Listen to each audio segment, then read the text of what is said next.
In this lesson, we're going to cover Unit 5, Acquisition 1 on balancing reactions. We already balanced single displacement and double replacement reactions back in semester 1. So we're going to do one example of synthesis, one example of decomposition, and then we're going to spend most of our time today on combustion reactions. So, example number 1. Let's say I had hydrogen plus nitrogen forming ammonia, NH3. So first you should be able to look at this and classify this as a synthesis reaction. We have two reactants joining together to make one product. Remember, when we're balancing reactions, the whole goal is that we want the same number of atoms on each side of the arrow. So I see that I have two nitrogens on the reactant side. I need two nitrogens on the product side. The way we can get that to balance is by adding a coefficient.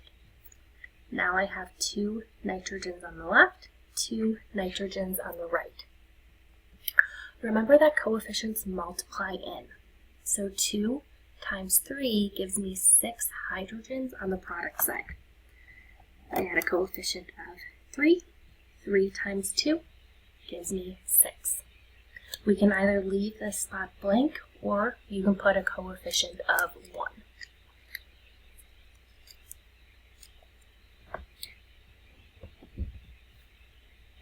Next one.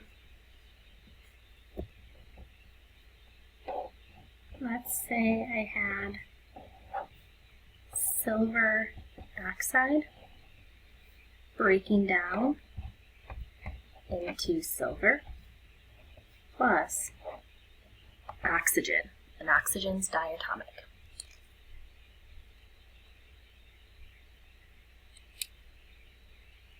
Alright, so I notice that I have two silvers on the reactant side, so I need two silvers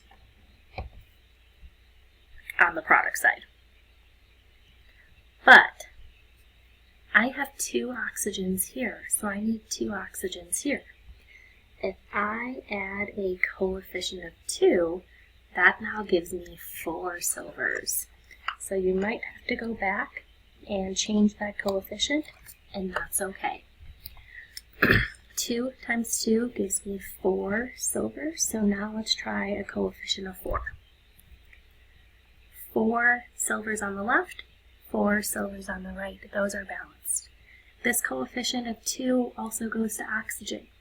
2 oxygens on the reactant side, 2 oxygens on the product side, so we're now balanced.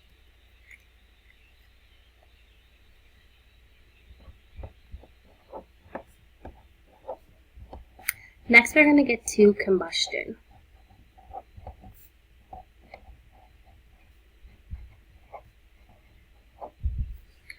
A few tips for combustion.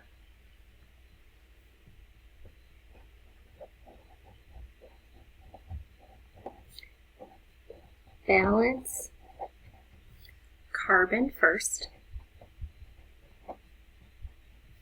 then hydrogen,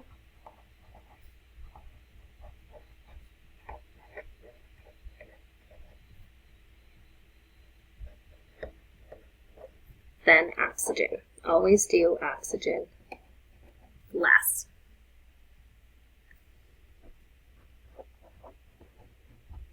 Next, just a little tip, don't forget oxygen is in both products. The products of a combustion reaction are carbon dioxide and water. Oxygen is in both of those formulas, so make sure you take that into account when we're balancing oxygen.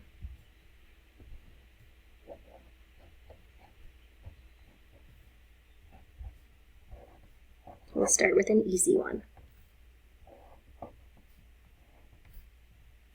Please stick around for all of the examples. I'm going to show you what's called like the fraction method or like a decimal method. So make sure you stick around until we get to those examples. Okay, so we want to balance carbon first. And again, we're starting with an easy one.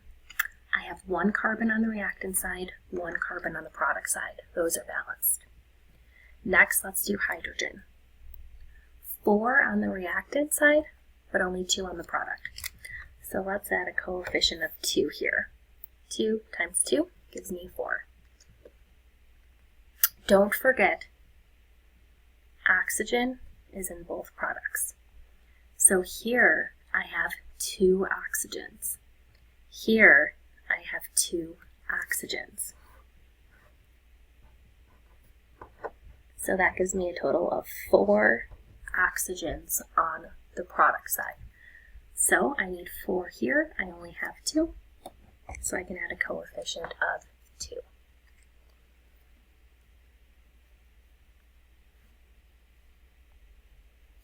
Let's try another one.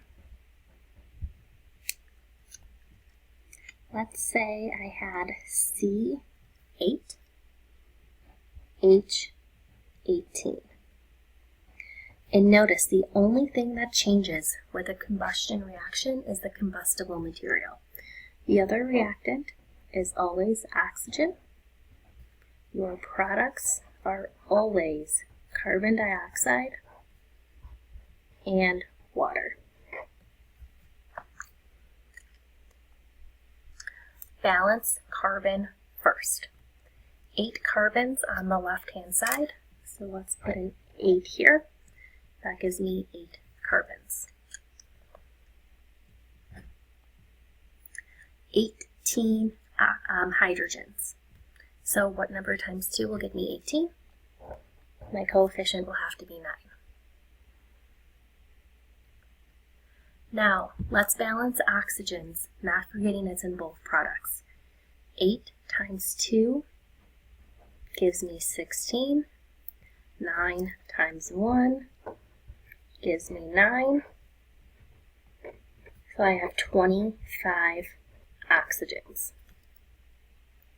That means over here, I also need 25 oxygens.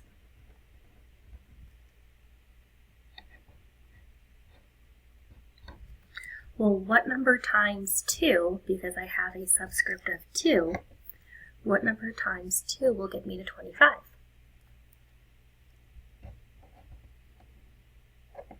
12.5. 12.5 times 2 gets me to 25. But you cannot leave your answer like this. We need whole number coefficients. So the last step will be to multiply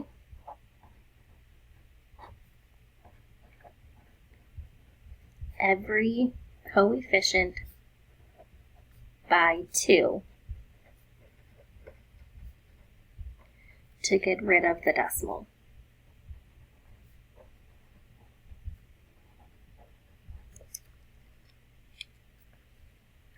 So this now becomes 2,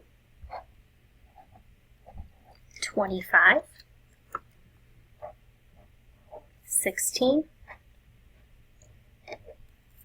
18. Since we multiply all of them by 2, it's still going to be balanced. You would just have twice as many of each atom. For example, 2 times 8 would give me 16 carbons. 16 carbons. 2 times 18 gives me 36 hydrogens. 18 times 2 gives me 36. 25 times 2 now gives me 50 oxygens. 16 times 2 is 36, plus 18 gives me 50, so it's still balanced. If you're ready, try this next one on your own. We're going to do 2 more combustion reactions. Remember we said that our combustible material always has carbon and hydrogen. It can also have oxygen. Let's say my combustible material was CH3OH. Your second reactant will always be diatomic oxygen. We're always going to produce carbon dioxide and water. Let's start by balancing carbon. 1 carbon on the reactant side, 1 on the product side. Be careful with hydrogens. On my reactant side, I have a total of 4 hydrogens. So I can add a coefficient of 2. 2 times 2 gives me 4.